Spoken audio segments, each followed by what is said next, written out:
कोकणासाठी उद्धव ठाकरेंची शिवबंधन परिक्रमा। उद्धव ठाकरे ऑगस्ट महिन्यामध्ये कोकण दौऱ्यावर। रायगड, रत्नागिरी, सिंधुदुर्ग जिल्ह्यात करणार दौरा। बरळे मेट्रो स्थानकामध्ये पाणी शिरल्यानं कंत्राटदाराला 10 लाखांचा दंड। 26 मे रोजी आचार्य अत्रे मेट्रो स्थानकामध्ये शिरलं होतं पाणी। निष्काळजीपणा आणि नियोजनातील त्रुटी आढळल्यानं कंत्राटदाराकडून आकारला दंड। हेमलता ठाकरे यांचा आत्महत्येचा प्रयत्न। हेमलता ठाकरे मराठवाडा विद्यापीठाच्या उपकुलसचिव। चिठ्ठीमध्ये वरिष्ठांकडून मानसिक त्रास होत असल्याचा उल्लेख। घरामध्ये बेशुद्ध अवस्थेत आढळल्या।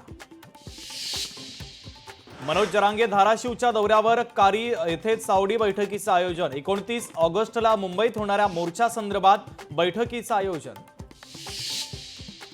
मीरा भाईंदर पोलीस आयुक्तांची बदली। पोलीस आयुक्त मधुकर पांडेंची बदली। मराठी मोर्चाला परवानगी नाकारल्यानं बदली।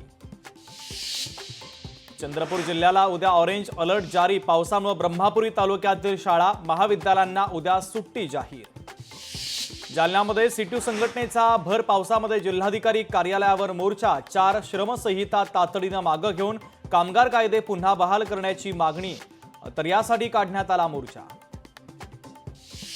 अमरावती जिल्ह्यातील अनेक भागामध्ये जोरदार पाऊस। पावसामुळे नागपूर छत्रपती संभाजीनगर एक्सप्रेसवेवर पाणी। देवगाव ते बोरगाव परिसरात साचलं पाणी।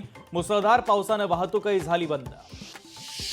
भंडारा जिल्ह्यात मुसळधार पाऊस। पावसामुळे जिल्ह्यातील नदी नाले ओसांडून वाहत असल्यानं पूर परिस्थिती। पुराच्या पाण्यात अडकलेल्या लोकांना एसडीआरएफच्या पथकानं सुखरूपपणे बाहेर काढलं।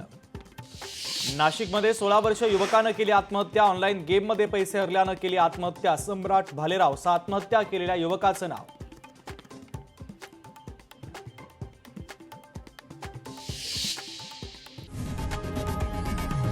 लोकशाही मराठी ऐका, पहा, जागरूक रहा।